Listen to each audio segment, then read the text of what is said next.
Transportation limited हो जाएगा वहाँ पे। क्लियर है? नेक्स्ट हम ट्रांसपोर्टेशन के फिनोमिना देख लेते हैं। इसके लिए बेटा एक ग्राफ भी देख लो, यहाँ स्पेस है, यहाँ पे बताती हूँ और ग्राफिकल समझ लो। ग्राफ का क्वेश्चन आए तो आपको समझ में आना चाहिए कि अगर हम एक ग्राफ ड्रॉ, क्या ग्राफ ड्रॉ हो सकता है यहाँ पे, कंसंट्रेशन ग्रेडियंट का, सबस्ट्रेट कंसंट्रेशन है ये बेटा, substrate concentration and rate of diffusion, diffusion का रेट, ध्यान से सुनना, हम लिख नहीं रहे सारा, उतना स्पेस नहीं है। तो इसमें सबस्ट्रेट कंसंट्रेशन हम जैसे जैसे बढ़ा रहे, कंसंट्रेशन हाई है, उससे क्या होगा, डिफ्यूजन रेट बढ़ता जाएगा। जितना कंसंट्रेशन हाई है मतलब बेटा आपको ग्रेडियंट इतना हाई होता जाएगा। तो सिंपल डिफ्यूजन के केस में आपको ये एक लीनियर ग्राफ मिलेगा, एक स्टेडी स्टेट का ग्राफ मिलेगा। क्लियर है? ठीक है।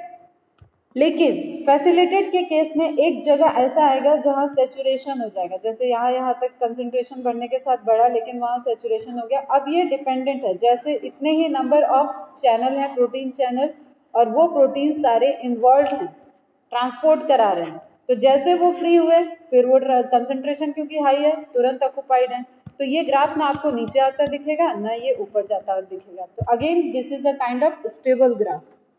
क्लियर है बेटा? तो ये पॉइंट हो सकता है, ये क्वेश्चन आ सकता है आपको कि व्हाट दिस पॉइंट इंडिकेट, ये पॉइंट क्या इंडिकेट कर रहा है फिर, saturation of protein channel. Note down कर लेना,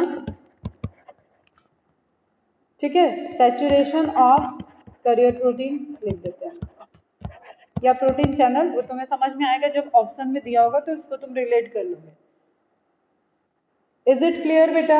ये लाइन क्या शो की, सिंपल डिफ्यूजन को, और ये जो कर्व आ गया हमारा, एक स्टेबल कर्व आ गया, वो किससे रिलेटेड था, दोबारा बनाना हो तो इस तरीके से बनाना, एक ऐसे जाएगा एक ऐसे जाके ऐसे हो जाएगा, ठीक है, इधर सब कंसंट्रेशन इधर rate of diffusion. Is it clear? अब इस ग्राफ से रिलेटेड कोई क्वेश्चन आएगा तो कर लोगे, कैसे रेट ऑफ डिफ्यूजन कंसंट्रेशन पे डिपेंडेंट है, वो तो बहुत इजी हो जाएगा। कर्व से रिलेटेड ही पूछेगा, सैचुरेशन की बात पूछेगा, उसको आपको कॉन्सेप्ट को ध्यान में रखना है। आगे चलते हैं। अब अगर हम ट्रांसपोर्टेशन की बात करें तो ट्रांसपोर्टेशन ऑफ जो मॉलिक्यूल्स बोलते हैं, अब हम हर बार मॉलिक्यूल्स टर्म्स लेंगे। कोई भी मॉलिक्यूल जब ट्रांसपोर्ट कर रहा है तो उसके ट्रांसपोर्ट के डायरेक्शन या वो किस तरीके से ट्रांसपोर्ट कर रहा है उसके बेसिस पे हम उसको यूनिपोर्ट, सिम्पोर्ट और एंटीपोर्ट में डिवाइड करते हैं। बहुत सी सिंपल चीज है। कैरियर प्रोटीन अभी हमने देखा कि फैसिलिटेट ट्रांसपोर्ट में जो फैसिलिटी प्रोवाइड करने के लिए प्रोटीन चैनल इन्वॉल्व हो रहे हैं वो है कैरियर प्रोटीन। उस कैरियर प्रोटीन से अगर एक बार में एक मॉलिक्यूल या पार्टिकल ट्रांसपोर्ट हो रहा है, वैसे ट्रांसपोर्टेशन को बोलेंगे यूनिपोर्ट। क्लियर? दो मॉलिक्यूल या पार्टिकल ट्रांसपोर्ट हो रहे हैं उसको बोलेंगे सिम्पोर्ट। दो मॉलिक्यूल हो रहे हैं और ये वाला रहेगा एक डायरेक्शन, वन डायरेक्शन में, two molecules and same direction. Clear? And अगर दोनों का डायरेक्शन अलग अलग है तो उस ट्रांसपोर्टेशन को क्या कह देंगे हम, एंटीपोड। Is it clear? इसमें कोई बहुत बड़ी चीज नहीं थी। आई थिंक ये सबको कोई डाउट है यहाँ पे?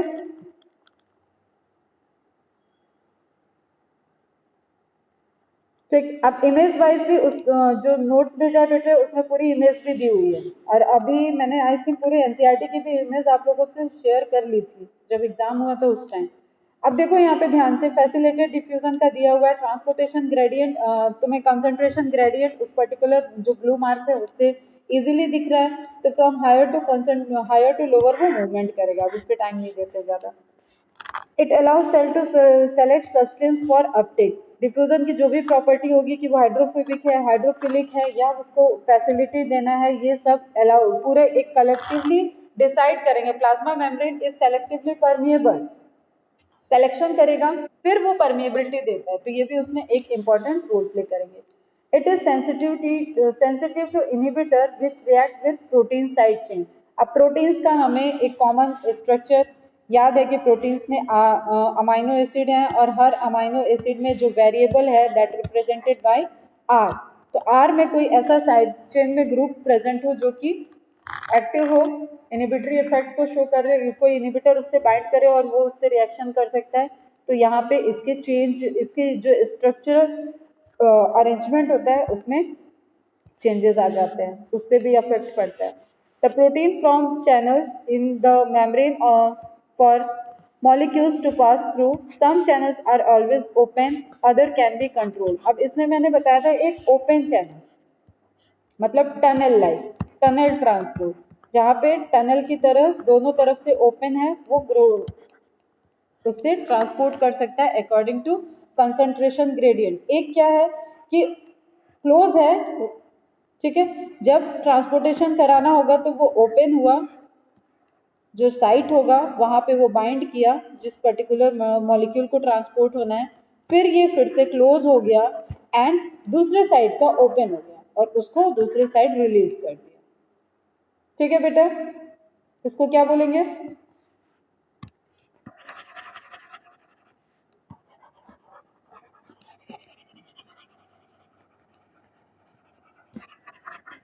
Open and close channel. फिर एक हम देखें तो एक्वापोरिन्स का हम लोगों ने किडनी के टाइम में एक्सक्रीटरी सिस्टम में भी सुना हुआ है, वहां पे भी, और वैसे भी हमें ध्यान में रखना है पोरिन्स का। ऐसे बोलने में लगता है कि हाँ वाटर ऐसे ही फ्लो हो जा रहा है वाया द मेम्ब्रेन, लेकिन वहां पे पोर्स हैं, लार्ज पोर्स हैं जो कि फॉर्म कर रहे हैं पोरिन स्ट्रक्चर एक्वापोरिन, और जो वाटर को अलाउ करेंगे वो स्पेसिफिकली क्या कहला देंगे बेटा? एक्वापोरिन्स। क्लियर? तो पोरिन्स क्या होंगे? और एक चीज ध्यान में रखना यहाँ पे, पोरिन्स ये पॉइंट है जो पोरिन्स कहाँ कहाँ पे प्रेजेंट होते हैं? Plastid, mitochondria and some bacterial cell. ठीक है, porins are present on plastid, mitochondrial and bacterial membrane and they collectively form a large pore. एक लार्ज पोर को बनाएंगे जिससे कोई सेलेक्टेड मॉलिक्यूल्स को वो पास ऑन करेंगे। जैसे एक्वापोरिन, अगर इसका एग्जांपल दें तो एक्वापोरिन अलाउ करेगा वाटर को। The proteins form channels in the membrane for molecules to pass through. Some channels are always open, other can be controlled. Some are large, allowing a variety of molecules to cross. Pores in the outer membrane of the plastid, mitochondria and some bacteria, allowing molecules up to the size of small molecule to pass through. Means अभी भी यहाँ तक क्या आपका कोई भी energy use नहीं हो रहा है। This is all are the types of passive transport. ठीक है, अब यहाँ पे एग्जांपल दिया हुआ है extra cellular molecular bound to the transport protein, जो हमने अभी ऊपर एक फिगर देखा। The transport protein then rotates and release. Transport protein open and close channel को ही ट्रांसपोर्ट प्रोटीन कहते हैं, जो कि ओपन होगा एंड क्लोज होगा और रोटेट कर, मतलब उसका ओरिएंटेशन रोटेट हो सकता है। And release the molecule inside the cell. वही मैंने बोला ना, जो एक तरफ से रिसीव किया तो ओपन हो गया एंड देन उसके अंदर देन दूसरे तरफ से वो ओपन हो गया, पहले तरफ से वो क्लोज हो गया, तो वो क्या हुआ? एक तरीके से उसका स्ट्रक्चरल रोटेशनल चेंज हुआ। Clear? Water channels made up of 8 different aquaporin. इसका स्ट्रक्चर भी मैंने दिया हुआ है, किस तरीके से फ्लावर लाइक स्ट्रक्चर एक बताया था। 8 यूनिट मिलके एक्वापोरिन्स को बनाते हैं। ठीक है, सिम्पोर्ट, एंटीपोर्ट, यूनिपोर्ट बता दिया। एक डायरेक्शन, एक मॉलिक्यूल एक डायरेक्शन, एक मॉलिक्यूल ट्रांसपोर्ट तो यूनिपोर्ट। दो मॉलिक्यूल एक डायरेक्शन तो सिम्पोर्ट, एंड दो molecule opposite direction then we call it antiport. Clear? Now active transport. Active transport basically known as क्या क्या इसको है? पंप ट्रांसपोर्ट कह सकते हैं, अपहिल ट्रांसपोर्ट कह सकते हैं। हिल फिनोमिना क्या है कि आप नीचे से ऊपर जा रहे हैं तो आपको एनर्जी ज्यादा खर्च करनी पड़ेगी। आप एक चोटी पे खड़े, एक हाइट पे है, वहां से आप कोई चीज, या सपोज आप एक पत्थर लिए उसको थ्रो कर रहे हो, नीचे से ऊपर की तरफ फेंकोगे तो आप रियलाइज करोगे कि आपको फोर्स लगाना है, एनर्जी यूज होगी, फोर्स लगेगा तब वो कहीं उस हाइट तक पहुंचेगा। लेकिन हाइट से नीचे आएगा तो वो वहां पे कोई एनर्जी नहीं है, सिर्फ उसको पुश कर दिया, हो गया, वो नीचे आ जाएगा। तो जब आप नीचे से ऊपर जा रहे हैं, वही चीज क्या है? Lower concentration to higher concentration, and इस केस में क्या होगा? एनर्जी रिक्वायर्ड होगी। ठीक है, from lower concentration to high, और इस केस में एनर्जी यूज होगी। एनर्जी यूज हुई तो वो क्या ट्रांसपोर्टेशन हो गया? Active transportation. Active transport uses the energy to transport and pump molecules against a concentration gradient, मतलब lower to higher. Active transport is carried out by specific membrane protein. Hence, different proteins in the membrane play a major role. अब ये हम जैसे तुम लोगों ने ATPase वाला example याद होगा, जैसे तुम्हें सोडियम पोटेशियम पंप का एग्जांपल पढ़ाया हुआ है, तो एक जो चैनल है ना वो स्पेसिफिक है. जैसे सोडियम पोटेशियम पंप वाला याद करो, सोडियम पोटेशियम में क्या है कि 3 सोडियम और 2 पोटेशियम को वो एक साथ ट्रांसपोर्ट करा रहा था. इसका क्या रीजन बताया था मैंने, बताओ, याद है किसी को? 3 सोडियम एंड 2 पोटेशियम. और इसमें भी कॉन्सेप्चुअली ध्यान में रखना है कि सेल है, सेल के अंदर पोटेशियम का कंसंट्रेशन हाई होता है और सोडियम का कंसंट्रेशन लो होता है. सेल के बाहर मतलब एक्स्ट्रा सेलुलर में पोटेशियम का कंसंट्रेशन लो होगा एंड सोडियम का कंसंट्रेशन हाई होगा. क्लियर? अब सोडियम पोटेशियम पंप के लिए जो प्रॉपर चैनल है बेटा, ये वहीं से ट्रांसपोर्ट हो सकते हैं. एटीपेज जो चैनल है वहां से ही प्रोटॉन पंप वहां से ही ग्रेडियंट बनने के बाद उसी चैनल से ट्रांसपोर्ट होगा. तो they are a specific kind of channel, कह सकते हैं हम. क्लियर है? ठीक है. वो प्रोटीन चैनल, वो चैनल प्रोटीन जो सेलेक्टिव ट्रांसपोर्टेशन कर रहे हैं और जो स्पेसिफिक मॉलिक्यूल्स को ही ट्रांसपोर्ट करते हैं, अलाउ करते हैं, वो किस तरीके के ट्रांसपोर्टेशन में रोल प्ले करेंगे? अगर एनर्जी कंज्यूम कर रहे हैं तो एक्टिव ट्रांसपोर्ट, और अगर वो बाइंडिंग एफिनिटी के थ्रू वो ट्रांसपोर्टेशन प्रोटीन को ओपन एंड क्लोज करा रहे हैं, ऑब्वियसली वहां पे binding capacity, binding site act करेगा. ठीक है, तभी वो ओपन वो पहले रिसेप्टर से बाइंड होगा, फिर वो ओपन होगा ट्रांसपोर्ट चैनल, एंड उसके बाद वो इन होगा, फिर वो दूसरे तरीके का ओपन करेगा और वो आउट हो जाएगा. क्लियर? एदर एक्स्ट्रा सेलुलर और इंट्रा सेलुलर, जिस डायरेक्शन में फ्लो होगा, लेकिन they are very much selective. Clear? The active transport is carried out by specific membrane protein. ये ध्यान में रखोगे. Hence, different proteins in the membrane play a major role in both active as well as passive transport.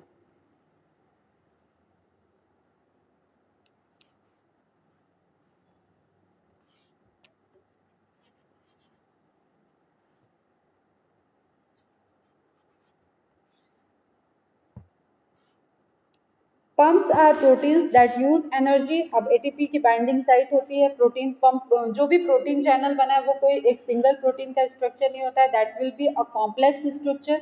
उस पर ATP की binding site भी होगी. ठीक है, एडीपी की रिलीज साइट भी होगी, रिलीज होगा.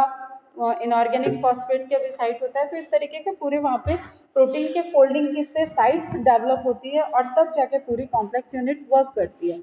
So hence different proteins in the membrane play a major role in both active as well as passive transport. Pumps are protein that use energy to carry substance across the cell membrane. This pump can transport substance from a lower concentration to a higher concentration, और इसको हम बोलेंगे uphill transport, नीचे से ऊपर की तरफ, लो से हाई की तरफ, that is uphill phenomena. Clear?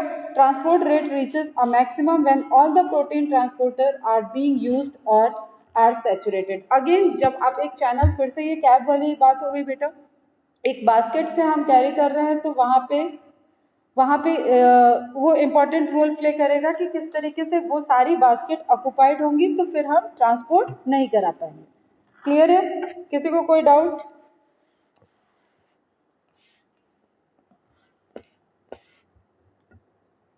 Like enzymes, the carrier proteins is very specific in what it carries across the membrane. वही binding affinity वाली बात आ गई. These proteins are sensitive to inhibitor that react with protein side chains. अब हम जो भी transportation के, अब ये कैसे स्मॉल ट्रांसपोर्ट वाले मैकेनिज्म में आ रहे हैं, रोल प्ले करेंगे. मतलब शॉर्ट डिस्टेंस मैकेनिज्म में हम देखें, सेल टू सेल मैकेनिज्म में देखें, वहां पे ये इंपॉर्टेंट रोल प्ले करेंगे. और जो भी टेबल दिया है वो भी इंपॉर्टेंट है बेटा. तो आप एक कंपैरिजन कर ले फटाफट, simple, facilitated and active transport को. तो मैं डायरेक्ट टेबल पे ही आ रही हूँ. प्रॉपर्टी है रिक्वायर स्पेशल मेम्ब्रेन प्रोटीन, किसमें होगी? बिना टेबल को देखे, चलो ये टेबल हम कैसे छुपा सकते हैं? नहीं छुपा सकते, चलो बताओ फिर. चलो सुन लो. Required special membrane protein simple diffusion में ऐसी कोई मेम्ब्रेन प्रोटीन की रिक्वायरमेंट नहीं थी, क्योंकि वो हाइड्रोफोबिक मॉलिक्यूल्स, आयंस नहीं बोलेंगे, मॉलिक्यूल्स और पार्टिकल्स को डिफ्यूज कर रहा था। ठीक है, लिक्विड के साथ लिपिड के साथ सॉल्युबिलिटी थी, उस सॉल्युबिलिटी उस मैकेनिज्म के थ्रू वो ट्रांसपोर्ट हो रहा था from one direction to another. तो requires special membrane protein? No. Facilitated transport में स्पेशल मेम्ब्रेन प्रोटीन की रिक्वायरमेंट है? यस, क्योंकि वो फैसिलिटी प्रोवाइड किया, हाइड्रोफिलिक आयंस को ट्रांसपोर्ट करने के लिए फैसिलिटी प्रोवाइड किया, इसलिए यस। देन एक्टिव ट्रांसपोर्ट में भी मेम्ब्रेन प्रोटीन की रिक्वायरमेंट है? Obviously yes. ठीक है, क्योंकि वहां कंसंट्रेशन ग्रेडियंट के साथ बाइंडिंग एफिनिटी भी देखनी है कि वो किसी प्रोटीन कॉम्प्लेक्स, वो जो प्रोटीन चैनल बना हुआ है वो कॉम्प्लेक्स पर्टिकुलर मॉलिक्यूल को ही ट्रांसपोर्ट कराएगा। अदरवाइज ऐसा तो होता कि कोई भी किसी भी चैनल से पास ऑन हो जा रहा है, प्रोटॉन आयन तुम्हारा पोटेशियम आयन से हो गया, कैल्शियम आयन निकल गया, ठीक है, मैग्नीज आयन निकल गया, इस तरीके से ट्रांसपोर्टेशन कुछ भी कहीं से भी निकलता है, तो एक स्पेसिफिक चैनल चाहिए, इसलिए एक्टिव ट्रांसपोर्ट में भी रिक्वायरमेंट होगी। हाईली सेलेक्टिव, अब इसमें हाईली सेलेक्टिव ऑब्वियसली कभी भी सिंपल डिफ्यूजन, ये क्वेश्चन गलत होता है बेटा, इसको ध्यान में रखो। हाईली सेलेक्टिव कभी भी सिंपल डिफ्यूजन बहुत ज्यादा सेलेक्टिव नहीं है, वो तो एक ही कॉमन जनरल फीचर्स को देख रहा है कि अगर सॉल्युबिलिटी है तो तुम आओ जाओ मेरे अंदर से और डिफ्यूज कर जाओ और दूसरे तरफ तुम डिलीवर हो जाओ। फैसिलिटेड ट्रांसपोर्ट में सेलेक्टिविटी रहेगी एंड एक्टिव ट्रांसपोर्ट में भी सेलेक्टिविटी रहेगी, क्योंकि वहां प्रोटीन के थ्रू ट्रांसपोर्टेशन होना है। अब ध्यान में रखो, अगर फैसिलिटेट को इसने डिवाइड कर दिया tunnel protein channel and transported open close protein channel में, तो किसमें ज्यादा सेलेक्टिविटी रहेगी? मैंने दो चैनल बताया, एक ओपन है एक क्लोज है, और जब बाइंडिंग एफिनिटी शो कर रहा है उसके बाद वो ओपन हुआ, ये इसी का दूसरा इमेज बता रही हूँ। ठीक है, और ये इसी का तीसरा हो गया कि फिर से इधर से ओपन हो गया और ये यहाँ से इन किया, इधर से आउट हो गया। अब बताओ इन दोनों चैनल में किसकी सेलेक्टिविटी, किसकी, कौन ज्यादा सेलेक्टिव है? ये ज्यादा सेलेक्टिव हो रहा है या ये? यस बेटा, ठीक है, जो transportation open and close phenomena से आ रहा है वो क्या होगा, ज्यादा सेलेक्टिविटी को शो करेगा। क्लियर है?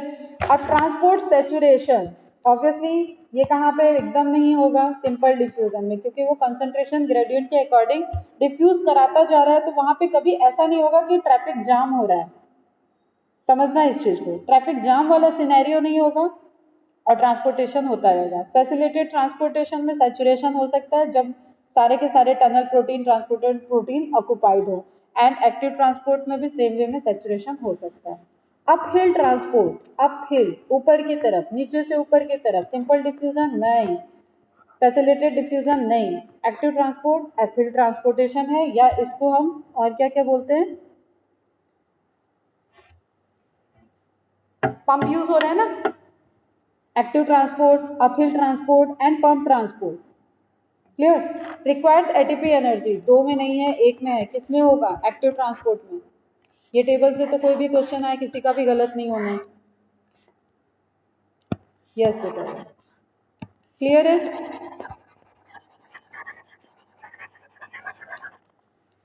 यहाँ से किसी को कोई डाउट कुछ भी पूछना है तो बताओ। और पैरेलली नोट्स देखो बेटा, जो क्लासेस में इसको डिटेल में भी बताया है, कुछ और एग्जांपल्स बताए थे, वो सब वहां से पढ़ते रहो। कोई डाउट किसी को? अब इसके बाद क्या आता है, ऑस्मोटिक पोटेंशियल वाला क्वेश्चन कर देते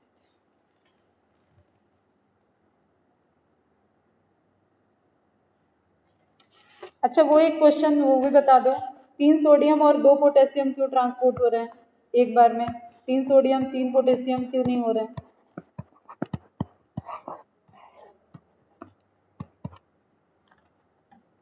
जो ग्रेडियंट डेवलप होगा, atomic size important role play कर रहा है। ठीक है, सोडियम की एटॉमिक साइज किसकी ज्यादा होगी? पोटेशियम की साइज सोडियम से ज्यादा होगी। ठीक है, एटॉमिक रेडियाई वाला रूल है। और जब ये ट्रांसपोर्टेशन हो रहा है तो पोटेशियम अंदर की तरफ कंसंट्रेशन हाई है, बाहर की तरफ ट्रांसपोर्ट हो रहा है, और सोडियम अंदर की तरफ जा रहा है, तो हमेशा एक एक प्लस आयन का डिफरेंस वहां पे क्रिएट हो रहा है। क्लियर है? ठीक है, इसलिए इसको क्या बोलेंगे? Electrogenic pump. टर्म लिख लेना, इलेक्ट्रोजेनिक पंप, जो वहां पे पोटेंशियल जेनरेट कर रहा है। एक पोटेंशियल, एक प्लस चार्ज हमेशा हाई है, तो इलेक्ट्रोजेनिक पंप, ये पॉइंट रह गया था, इसको भी देख लो।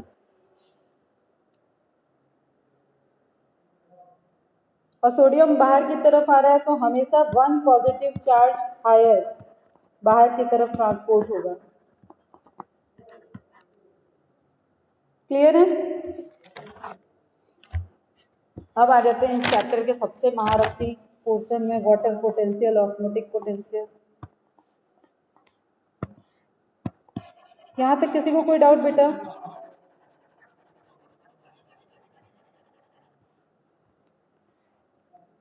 ठीक, पोटेंशियल बता रहे हैं, ध्यान से सुनना। पोटेंशियल टर्म क्या इंडिकेट करता है, इसमें तुम लोगों को कंफ्यूजन होता है। Potential is what? Capability to perform, किसी भी चीज को परफॉर्म करने की पोटेंशियल कितनी है, वो उस पर्टिकुलर, जहां पे भी हम पोटेंशियल वर्ड लिए, दैट इज पोटेंशियल। क्लियर? अब हम लोग को देखना है वाटर पोटेंशियल। वाटर पोटेंशियल में दो फैक्टर से वाटर पोटेंशियल अफेक्टेड होगा। उसके पहले ऑस्मोसिस थोड़ा सा रिकॉल करा देते हैं। ऑस्मोसिस, ऑस्मोसिस फिनोमेना क्या है? Flow of water, flow of water via a कौन सी मेम्ब्रेन? फटाफट बताओ, बताओ। Flow of water, semi permeable membrane. और सेमी परमिएबल मेम्ब्रेन बायो में एग्जिस्ट नहीं करती, ये हमेशा साथ में नोट कर लेना। बायोलॉजी में कहीं सेमी परमिएबल मेम्ब्रेन नहीं है, बायोलॉजी में सेलेक्टिवली परमिएबल मेम्ब्रेन होती है। तो ऑस्मोसिस, अगर हम एग्जैक्ट ऑस्मोसिस फिनोमेना को देखने चाहें तो ये सिर्फ और सिर्फ लैबोरेटरी में पॉसिबल है, लेकिन हम सॉल्यूट मूवमेंट की सॉल्यूट की वजह से वाटर का मूवमेंट, जो सॉल्यूट पोटेंशियल प्रेशर पोटेंशियल से अफेक्टेड होता है, उसकी वजह से जो फिनोमेना होता है वाटर मूवमेंट, इसलिए हम इसको स्टडी करते हैं। तो osmosis simply flow of water, या you can say water transportation of water via semi permeable membrane। किसी को कोई डाउट इसमें है नहीं? अब यहाँ पे कंसंट्रेशन वाली चीज आती है कि लोअर कंसंट्रेशन हायर कंसंट्रेशन, तो सॉल्यूशन वर्ड साथ में होगा तो लोअर टू हायर मूव करेगा। वाटर के लिए पूछा होगा कि वाटर के कंसंट्रेशन से कैसे मूव करेगा, जो कि पूछता नहीं है, तो वो हमें बैकग्राउंड में ध्यान में रखना है कि वाटर अपने हाई से लो मूव कर रहा है, इसलिए वो कोई एनर्जी नहीं यूज करेगा। कंसंट्रेशन की बात करें तो कंसंट्रेशन उस पर्टिकुलर सॉल्यूशन के कंसंट्रेशन में from lower to from low concentrated solution से, अरे फ्रॉम हायर कंसंट्रेटेड सॉल्यूशन से, एक मिनट नहीं, मैथिली सामने आ गई, मैं पता नहीं कहाँ को गई, क्या कह रही थी मैं, रुको। वाटर का मूवमेंट, ठीक है, एक सॉल्यूशन में सॉल्यूट डिसॉल्व है तो वाटर कम हुआ और उसका कंसंट्रेशन हाई हो गया, तो लो कंसंट्रेटेड सॉल्यूशन से वो मूव करेगा हमेशा हाई कंसंट्रेटेड सॉल्यूशन की तरफ। तो आपको जो यहाँ पे कंफ्यूजन होता है वो ये होता है कि जब लो टू हाई मूव कर रहा है तो वो एनर्जी को यूज करेगा। यहाँ पे एनर्जी का एक्सपेंडिचर होना चाहिए, लेकिन नहीं, इस क्यों नहीं होगा? क्योंकि जो मेम्ब्रेन है वो सिर्फ वाटर को ट्रांसपोर्ट कर रही है और वाटर अपने हायर टू लोअर ट्रांसपोर्ट हो रहा है, क्योंकि एक सॉल्यूशन में सॉल्यूशन तभी बनेगा, कोई सॉल्यूशन, अदरवाइज वो वाटर को हम सॉल्वेंट कहेंगे, सॉल्यूशन तभी होगा जब सॉल्वेंट प्लस सॉल्यूट होगा। इज इट क्लियर बेटा? तो सॉल्यूट जितना हाई होगा उसका कंसेंट्रेशन उतना, उस पर्टिकुलर सॉल्यूशन का कंसेंट्रेशन हाई हो जाएगा, और सॉल्यूशन का कंसेंट्रेशन हाई हो रहा है, इट मीन्स कि वहां पे water molecule compare to lower concentrated molecules, water molecule कम हो रहे हैं। किसी को कोई डाउट यहाँ पे? सॉल्यूट बढ़ेगा तो वाटर मॉलिक्यूल कम होगा, तो वाटर मॉलिक्यूल कम हो गया, सॉल्यूट बढ़ा है, कंसंट्रेशन सॉल्यूशन का हाई हुआ है और वाटर कम है, तो हायर टू लो नहीं मूव करेगा, वाटर इधर ही हाई है जो लो कंसंट्रेटेड सॉल्यूशन है, अगर हम एक ग्लास में 5 स्पून शुगर ऐड किए हैं और एक में 8 स्पून ऐड किए हैं, तो वाटर किस में हाई होगा? अभी 5 स्पून वाले में। तो लो कंसेंट्रेशन से हाई कंसेंट्रेशन वाटर मूवमेंट करेगा, that is movement of water with respect to solution. और अगर इतनी सी चीज हमेशा आप ध्यान में रखोगे तो वाटर पोटेंशियल समझ में आ जाएगा। अब ऑस्मोसिस क्या था? Flow of water via the semi permeable membrane from direction, वहां पे क्या होगा? Lower concentrated solution. Solution word जरूर आना चाहिए, सॉल्यूशन नहीं आया, वाटर का पूछ लिया है तो हायर टू लोअर हो जाएगा बेटा। क्लियर? ठीक, तो you can say osmosis is a type of diffusion. Osmosis वो डिफ्यूजन है जिसमें सेमी परमिएबल मेम्ब्रेन को यूज करेंगे and flow of water molecules को सिर्फ देखते हैं। Only water molecule can diffuse via a semi permeable membrane and it is, अगर हम ऑस्मोसिस की बात करें तो विदाउट सेमी परमिएबल मेम्ब्रेन हम इसको ऑब्जर्व नहीं कर सकते हैं। एंड बायोलॉजी में सिस्टम में, बायोलॉजिकल लिविंग सिस्टम में कहीं पे भी सेमी परमिएबल मेम्ब्रेन नहीं एग्जिस्ट करती है, वहां पे सिर्फ सेलेक्टिवली परमिएबल एग्जिस्ट करती है और एसपीएम अलाउ करती है ओनली वाटर मॉलिक्यूल्स। क्लियर है बेटा? नाउ जो रिलेशनशिप है ये क्या कह रहा है? Water is essential for all physiological. अब हमें पता है, हमने वाटर की प्रॉपर्टी पढ़ रखी है, केमिस्ट्री से लेके फिजियोलॉजी तक हर जगह वाटर एक मीडियम की तरह वर्क कर रहा है और एक सुटेबल रिएक्शंस वहां पे हो सकती है जब वाटर प्रेजेंट रहेगा। वही फिनोमेना यहाँ पे, प्रोटोप्लाज्म में वाटर है, एक्स्ट्रा सेलुलर मटेरियल में वाटर है। The water is essential for all physiological activities of the plant and plays a very important role in all living organisms. It provides the medium in which most substances are dissolved. The protoplasm of the cells is nothing but water in which different molecules are dissolved. इसलिए हम इसको क्या बोलते हैं? Colloidal solution. यहाँ पे protein भी dissolve होता है, इसलिए हम प्रोटोप्लाज्मिक सॉल्यूशन के लिए टर्म लेते हैं colloidal solution. Dissolved and suspended. A watermelon has over 92% water. अब ये डेटा है बेटा, फिर आपको ध्यान में रखना है। Most herbaceous plants have only about 10 to 15, जिनकी स्टेम सॉफ्ट होती है, उन प्लांट में 10 to 15% वाटर होता है of its fresh weight as dry matter. Of course, distribution of water within a plant varies. Woody parts have relatively very little water while soft part mostly. woody part ले रहा है तो मतलब वो secondary xylem की बात कर रहा है, या woody part जो बार्क वगैरह कन्वर्ट हो चुका है, जो डेड है, ऑब्वियसली वहां पे वाटर को अगर हम देखेंगे और एक हम पैरेंकाइमेटस कॉर्टेक्स की या पैरेंकाइमेटस लेयर की बात करें तो उसमें वाटर कंटेंट हाई होगा। विथ वुडी में तो ऐसे नॉर्मली एक पैसेज की तरह जाएगा, वहां को यूज नहीं होगा, वहां सब कुछ डेड हो चुका है। Would is what? Secondary xylem, dead. while soft parts mostly contain, और सॉफ्ट पार्ट में क्या होगा? वाटर का अमाउंट ज्यादा रहेगा। A seed may appear dry but it still has water. Seed में भी वाटर होता है। इम्बिप्शन प्रोसेस, अब यहाँ पे थोड़ा सा इम्बिप्शन को रिकॉल कर लेते हैं बेटा, ठीक है? इम्बिप्शन को रिकॉल करके उसको, अच्छा एक चीज और बताओ, ऑस्मोसिस को मेजर करने के लिए कौन सा इक्विपमेंट यूज करते हैं?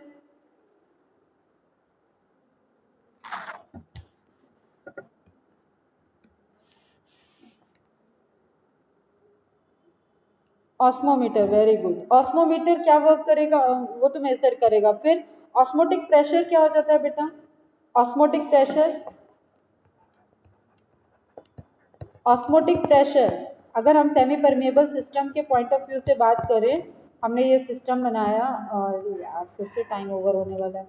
और पढ़ोगे कि रहने दें?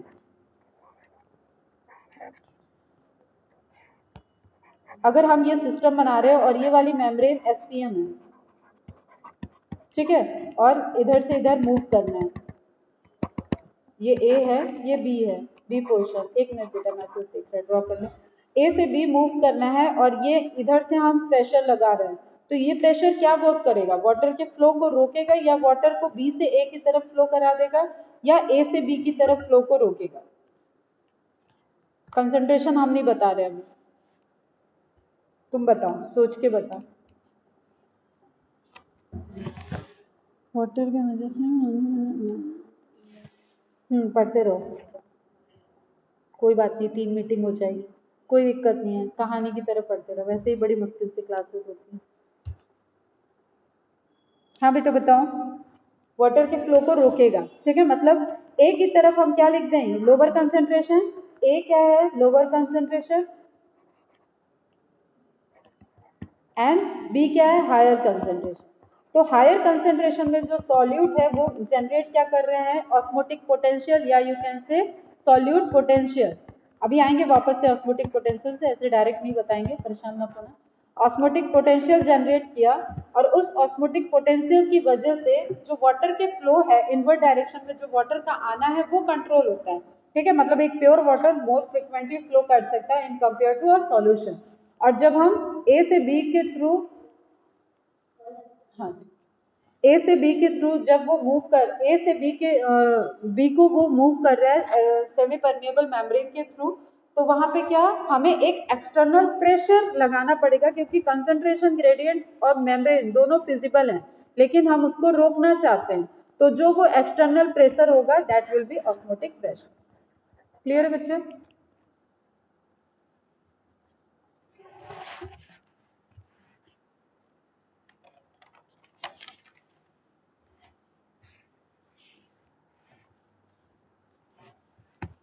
और ऑस्मोटिक प्रेशर तभी वर्क करेगा ना बेटा जब ऑस्मोटिक पोटेंशियल होगा, मतलब एक आप फ्लो को तभी कंट्रोल करोगे जब प्योर वाटर की जगह सॉल्यूशन प्रेजेंट होगा। तो ऑस्मोटिक प्रेशर को हम एक रिलेशनशिप ये लिख सकते हैं, osmotic pressure is equal to negative osmotic potential. एक को हम लिख दे रहे हैं पोटेंशियल, एक पी हो गया pressure, negative value of osmotic potential या सॉल्यूट पोटेंशियल, जितना उसमें सॉल्यूट पोटेंशियल नेगेटिव वैल्यू होता है, ठीक है बेटा, अभी आते हैं उस पर वापस। लेकिन सॉल्यूट पोटेंशियल नेगेटिव वैल्यू होता है, जितना सॉल्यूट का कंसंट्रेशन इसमें रोल प्ले करेगा उसके उस रिस्पेक्ट में ही ऑस्मोटिक प्रेशर वेरी करेगा। Is it clear?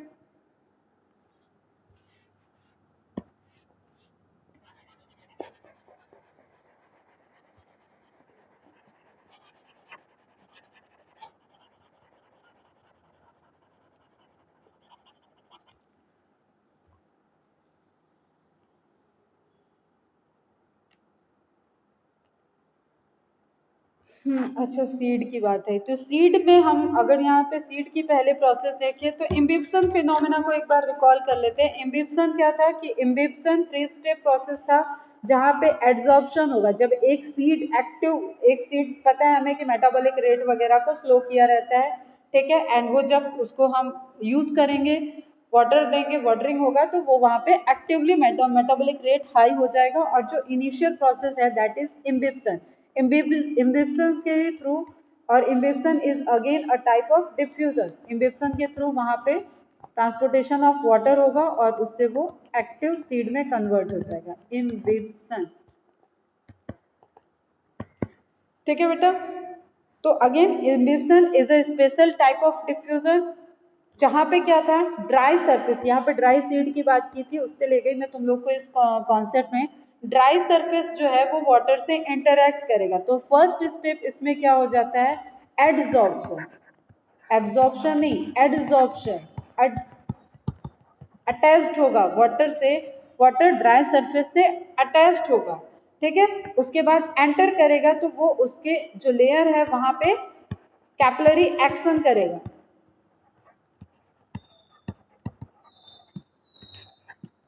ठीक है। प्रेशर, वाटर का फ्लो अपने अकॉर्डिंग होगा, वाटर हायर टू लोअर आएगा तो बाहर ऑब्वियसली वाटर ज्यादा होगा, वहां से वाटर फ्लो करना स्टार्ट करेगा, तो वो कैपिलरी एक्शन एक जनरेट करेगा, ठीक है। अब हम एकदम स्टार्टिंग की बात कर रहे हैं, तो एड्सॉर्प्शन होगा, then capillary action, and then आके डिफ्यूजन। अब ये डिफ्यूज होगा, अंदर जाएगा, ये सब कहाँ पे हो गया, लेयर पे ही हो गया, सीड की लेयर पे ही ये प्रोसेस हो गई, क्लियर। तो imbibition is a special type of diffusion in which dry surface material का एक इंट्रैक्शन होता है लिक्विड से, ठीक है, उसको हम क्या बोलेंगे, इम्बिबेंट लिक्विड, और इन दोनों की एफिनिटी होनी चाहिए। अब ऐसा नहीं है कि हम स्टील पे ये जो टेबल रखी है इसके ऊपर वाटर पोर कर दे तो वो यहाँ पे इम्बिप्शन को इनिशिएट करेगा। लेकिन हम इस लकड़ी वाली टेबल पे अगर कंटिन्यू वाटर दे तो यहाँ पे इम्बिप्सन दिखेगा। क्लियर है बेटा? तो seed may appear dry but it is still has water, otherwise it would not be alive and respiring. Terrestrial plants take up huge amount of water daily, but most of it is lost to the air through evaporation from the leaves. That process is transpiration, जिसको last में देखेंगे। A mature corn plant absorbs almost 3 liters of water in a day, while a mustard plant absorbs water equal to its own weight in about 5 hours. अब ये आपका again data based question है, ये आपको ध्यान में भी रखना होगा। Because of this high demand of water, it is not surprising that water is often the limiting factor for plant growth and productivity in both agriculture and natural environment. Water का पूरा प्रोसेस, हमें water की supply continuous चाहिए, तो water कभी भी plant के लिए जो अवेलेबिलिटी ऑफ वाटर है, ठीक है, वो कभी भी लिमिटिंग फैक्टर की तरह नहीं है। क्या होता है लिमिटिंग फैक्टर?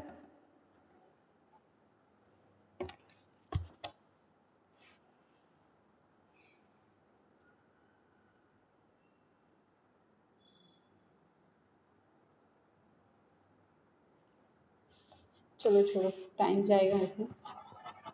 यहाँ तक किसी को कोई डाउट बेटा?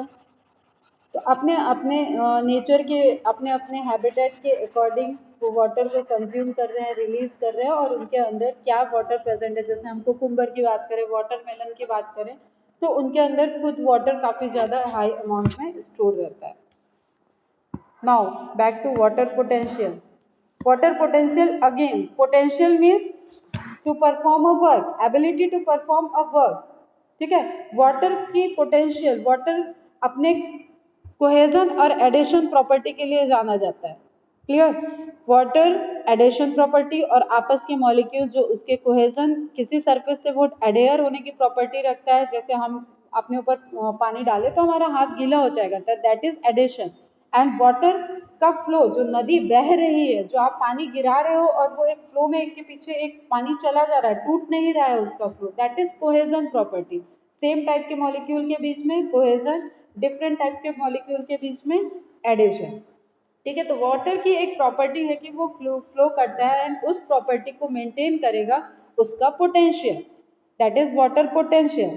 तो वाटर पोटेंशियल के लिए एक डायरेक्ट स्टेटमेंट यही है कि वाटर पोटेंशियल सबसे मैक्सिमम जो होगा वो 0 होता है। इट मीन्स कि सारे सॉल्यूशन का जो वाटर पोटेंशियल होगा वो क्या होगा, निगेटिव होगा। और ये मैक्सिमम 0 किस केस में होगा, प्योर वाटर के केस में। क्लियर? उससे पहले देख लेते हैं वाटर पोटेंशियल जो है वो डिपेंडेंट है 2 फैक्टर्स पे। एक क्या है, तुम्हारा सॉल्यूट पोटेंशियल या यू कैन से ऑस्मोटिक पोटेंशियल, ठीक है, इसको साई एस से रिप्रेजेंट कर रहे हैं। एंड दूसरा क्या है, प्रेशर पोटेंशियल, जिसको साई पी से रिप्रेजेंट कर रहे हैं।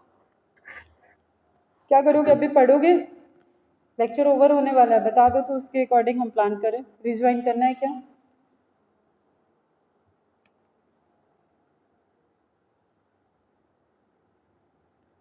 या कंटिन्यू करें नेक्स्ट लेक्चर? 6 बजे तक ले ले, कोई दिक्कत? सभी बताओ। मैं एक बार बैटरी देख लूँ, मेरे में बैटरी तो है, बताओ।